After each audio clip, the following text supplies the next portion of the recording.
their chives, they were trying to give the extra plants back to her. She couldn't bear to throw them away, so she put them in little pots. She put them on a wheelbarrow by the road with a jar where you can make your own change. And within 2 weeks, all the plants were gone. Extra money in the jar. She thought, this is a good idea. So the next year, she actually grew extra herbs on purpose. She had a picnic table full of herb plants, and then 2, and then 3. Bill retired from Boeing, built her a little greenhouse. They remodeled the tractor shed that was on the property, turned it into a little retail shop. They had a few books and dried flowers and baskets. They got to a point where they had over 300 varieties of herb plants. They put in some gardens. You could see what the plants looked like when they grew up. People would come and tour the gardens, and the weather's not always perfect. So they built a garage, and they put picnic tables in the garage. You could have a picnic lunch out of the weather while you toured the gardens. With those 300 varieties, open 6 months of the year, the other 6 months they were growing the plants. It was turning into a real business. It was becoming too much. They decided they needed to retire again.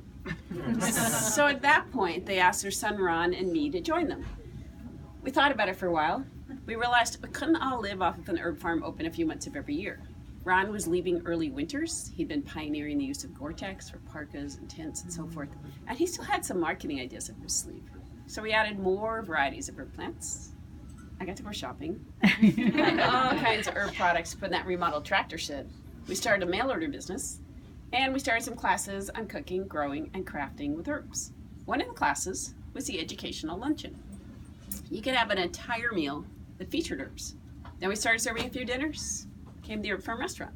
It's in the garage that we remodeled a little bit. In January of '97, the restaurant burned to the ground. And we spent the next few years trying to work our way through the corridors of the County of the King to get permission to rebuild in Falls City, which is unincorporated King County. A few years into it, we had over 1,000 varieties of herb plants, perennials, fruit trees, berry bushes, edible flowers with the herb shop, the mail order business, the classes. We didn't have a restaurant. We realized if we're going to have one again, we probably needed to find a new home for it. So we put the family farm up for sale. We opened temporarily in Issaquah inside Hedges Cellars, and we started working on this building. It's well over 10 years now since we finished the building. It's kind of fun to explore. Before the fire, Ron and I had been designing a country inn to build across from the original farm. After the fire, we dropped that design idea. We started designing a bed, breakfast, restaurant to replace the building that had burned.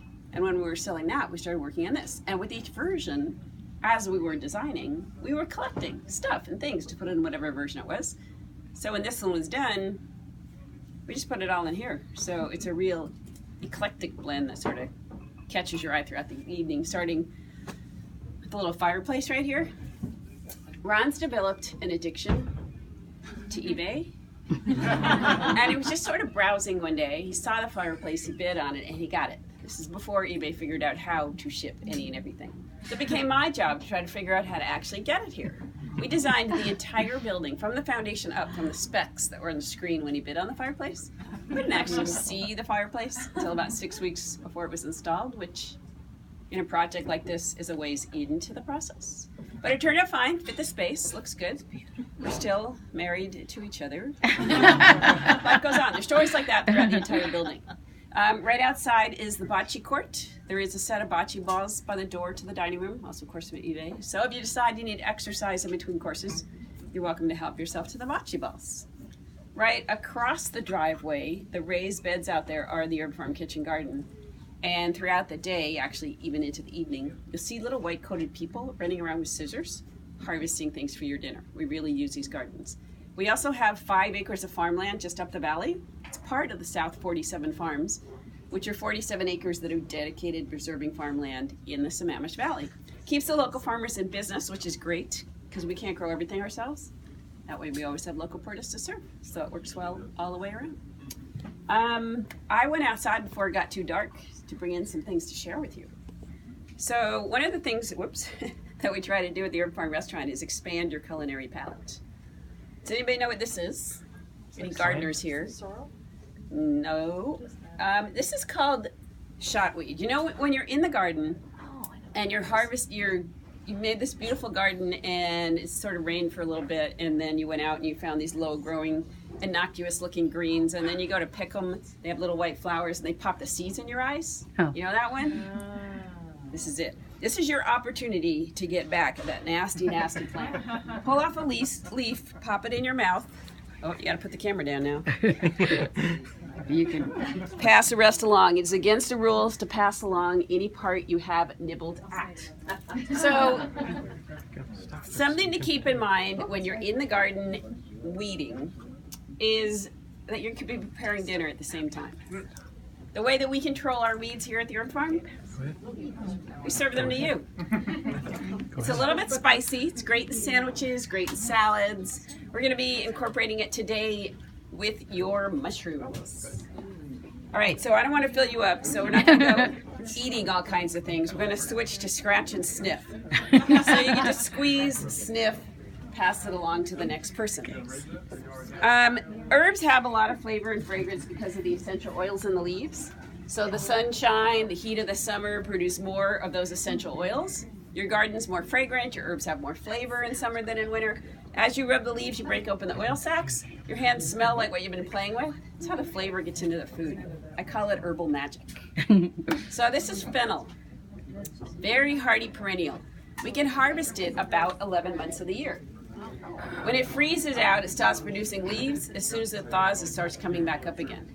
And it's a plant that when it dies down in the fall, it comes back up in the spring year after year after year.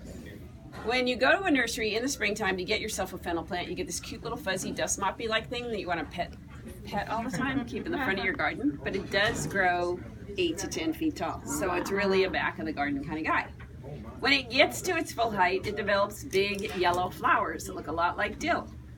Each little piece of the flower turns into a fennel seed, like the chewy licorice thing you find in Italian sausage. Mm-hmm. You can eat the leaves, you can eat the flowers, you can eat the seeds. In the process of going from flower to seed, the yellow part of the flower falls off, sort of like yellow snow. Not that kind of yellow snow. You can call it fennel pollen, and you can eat that as well. We're going to be, and then there's the annual vegetable bulbing version of fennel. We're going to be using the bulbing version with a little fennel pollen with your beef today. Okay. Ready?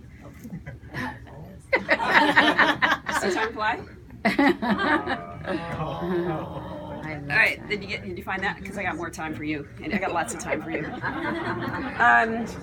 This is plain old garden time. If you took all the herbs in the world, put them in one big pile, and smelled them, I am fully convinced it would smell like garden time. It's kind of deep and woodsy, mysterious, light, refreshing. It makes me feel good when I smell it. It's sort of the epitome of all herbs.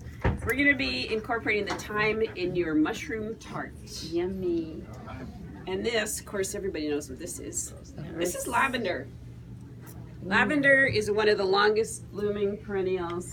Oops, I had 4 pieces. One of the longest blooming perennials we have in the Pacific Northwest. Each plant blooms for about 2 to 3 months. There's early blooming, late blooming, short stems, long stems, white flowers, purple flowers. If you have 2 or 3 different bloom times of lavender in your yard, when the first one blooms, you cut it back right away, you dry it, put it in your linen closet, whatever you want to do with it. By the time the third one's done blooming, first one's blooming again. So you can have lavender flowering about 10 months of the year if you do it right. We are going to be incorporating the lavender with your cheese tonight. Yummy. So how was dinner? Yeah. We're on dessert. Bay leaves, exactly. Bay leaves are those leaves that you take out of the spaghetti sauce before you serve them so you don't slice your tongue. So make sure you don't slice your nose as these come by for sipping. Bay leaves grow on bay trees. They are evergreen and they're pretty slow growing. They're hardy once they're about 3 or 4 feet in height, but then they slowly get to be about 30 feet tall. Wow. If you remember the Greeks and the Romans, remember those guys? Yeah. In history? Remember the scholars would wear wreaths of bay laurel? It has an affinity for the brain cells. So if you're in school, if you're studying, trying to impress your boss with the new things you've learned, just a few bay leaves, maybe not. Anyway, it has a vanilla nutmeggy-like flavor and it will be in your eggnog today. And last but not least, a little bit about tomorrow or the next day. This is Douglas fir. Oh, wow. Douglas fir is one of the most prevalent evergreens we have in the Pacific Northwest. Got it. Oh. Does anybody know who the Douglas fir tree was named after?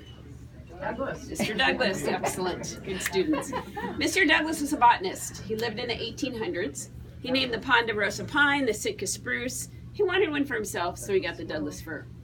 But way more interesting than Mr. Douglas, the Native Americans would take sprigs of Doug fir and make a tea out of it, especially in the springtime. High in vitamin C, high in minerals, and it has a really nice citrusy flavor. And although we are in the Northwest, we use local ingredients. I'm always out there looking for the ripe grapefruits and oranges in the neighborhood. Yeah, okay, so there aren't very many. So anytime we find something that has a citrusy sort of flavor, that kitchen sort of gloms onto it and makes use of it. We're going to be incorporating Douglas fir, noble fir, and cedar in your dessert tonight. And one more thing I have to make sure you're all aware of, which is at the far end of this garden is where you find the key to recycling here at the Herbfarm restaurant. Now, I know some of you previously have met Hamlet. Hamlet was a rather large, really large, 380-pound Vietnamese pot-bellied pig who took his job as recycler very, very seriously. He made sure I let you know that if there was anything at all left on your plate at any point during the evening, that he was here, ready, willing, and able to do his job. He was given to us in 1997 by some people who thought he was going to be smaller. And he moved with us from Falls City. He led a very happy life. Pigs are bred to be eaten rather than aged.